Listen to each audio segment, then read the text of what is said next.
Morning, everybody. It is Dave and it is Bo, and we are headed out to the yard today. Bo's confused on which way to go, so we're going to go this way. It is Tuesday, November 14th, and we've got the sun in a little bit different angle today, so I'm sorry for the brightness. So let's move away from the sun and just check out the rose garden real quick. Look at how much that bay tree has grown. There's Bo getting on her little sunspot there. That's where she spends her mornings, out getting warm. It's not that cold here though in Southern California. And take a look at that beautiful apricot tree. I was even thinking yesterday that that is probably the plant that's done the best for this year with all the new plants that I put in. But last week still was warm. 87 degrees was a high a couple days ago. Again, we are just a few days away from Thanksgiving, so it is ridiculous. Although we are supposed to have some rain here coming up pretty soon in the next couple days. Look at those beautiful blooms on the Leonotis.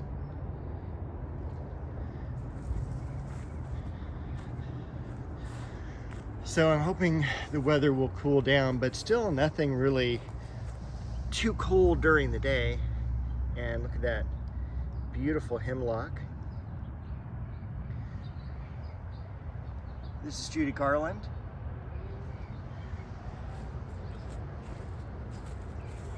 Take a look at the Corsican mint here.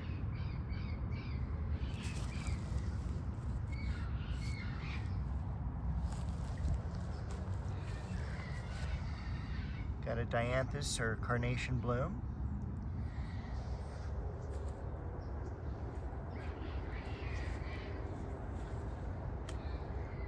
That is a variety called Sonia. Look at those beautiful foxglove in the background. And I also wanted to point out how great that almond bush looks. And that's just really come into bloom nicely last few days. So the big things I've done this week is I've moved all the plants out of this little nursery area. We'll take a look at the Hemananthus real quick now that you asked. Look at those leaves coming out on that.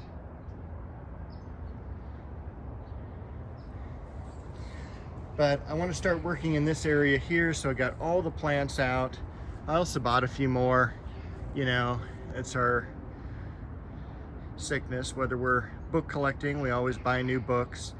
The dogwood's looking good, almost defoliated. Once that happens, I'll move it.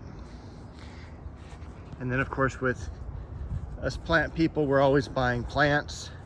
And I also spent some time over here this last week working in the corner. I thought that would be a good place to really kind of start. Got a lot of weeds out, cleaned off the ivy from the back fence. Once again, cut all the ivy down, make a nice little line about 10 inches to a foot south of the fence line. Cut the ivy back literally to the fence itself, so no critters decide to overwinter there. The false Aurelia or Disigothica I've cut back so it's even, and I also straighten out the tree so that it's not leaning, and also planted the Pittosporum over here to match this one. I just had it for, what is it, several months. Kept it in a container. That is Pittosporum Heterophyllum Variegata. And then this in the middle is Spicy Jatropha. So I thought that would make a really nice combination underneath the Cheonanthus tree. And then I do have some space behind the Disigothica. I'm not quite sure if I want to put anything in there yet. That was the hole for the electrical pole there.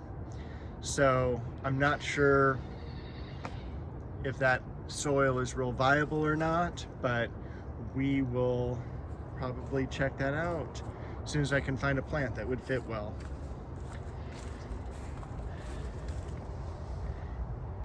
This is a regular heliotrope, not a regular, it's a variety with a lighter flower, but it is still blooming and doing beautifully. I did cut back this group of Shastas. We can see we've got some defoliation also happening on the pomegranate. The Gara just about done, so I can cut that back pretty soon.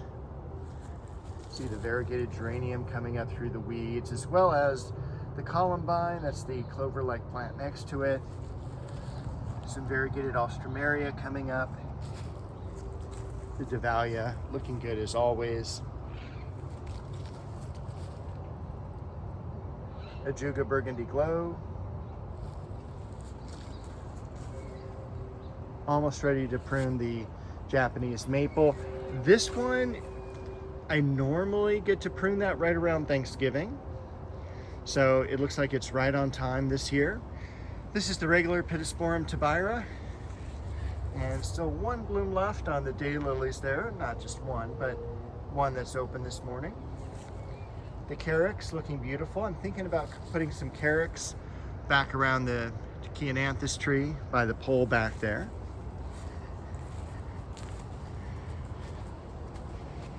This area, the geranium and the diamondia right around the rocks. Variegated oregano, Chamaecyparis primo, a beautiful begonia in the background. Semicifica, I think is the botanical name there. Look at all the weeds coming up through the new mulch. Of course, that's the bad thing. Every time you disturb some soil, the weeds are just gonna go crazy. I do have to get in here this week and get those out of there. I've been holding off because I wanna see, you can kind of see the leucogium beginning to come up here. I just wanna make sure I know where those are so that I don't damage them. This is my new nursery area back here. Look at the blooms on that Hemananthus. Look how full it is. Got a few bulbs coming up from last year. Those are all narcissus. The flowering quince. This is, and I know what you're saying is like, oh my gosh, this is a heliotrope. It is. This is Heliotropium. And this gets to be about a 5 to 6 foot shrub. Pretty impressive, very, very fragrant, but not overpowering. You do have to be up to the flower to smell that. The pansies, I still have to get all these into the ground. I did pick up this other begonia that I've been staring at Upland Nursery for several weeks. This is chocolate cosmos, so it smells like chocolate. Look at that beautiful bloom there. The dwarf buddleias have finished blooming, and I think that's about it. So I spent, oh, I got one more fern back there. But I cleaned this area out, just watered last night. So that is my nursery area. Bo was worried about us. So that's the area that I just planted 2 weeks ago. All the plants are surviving and doing really well. The Liriope, the Black Mondo, Isotoma, Irish Moss. So no complaints there. I need to get in here, clean those out, because a lot of the plants that you saw to the left are going to be planted here. So Bo says she's willing to help me, so I appreciate that. So I think this is where I'm going to end the video, because unfortunately I do have to go to work today, and I will see you next week with a new video.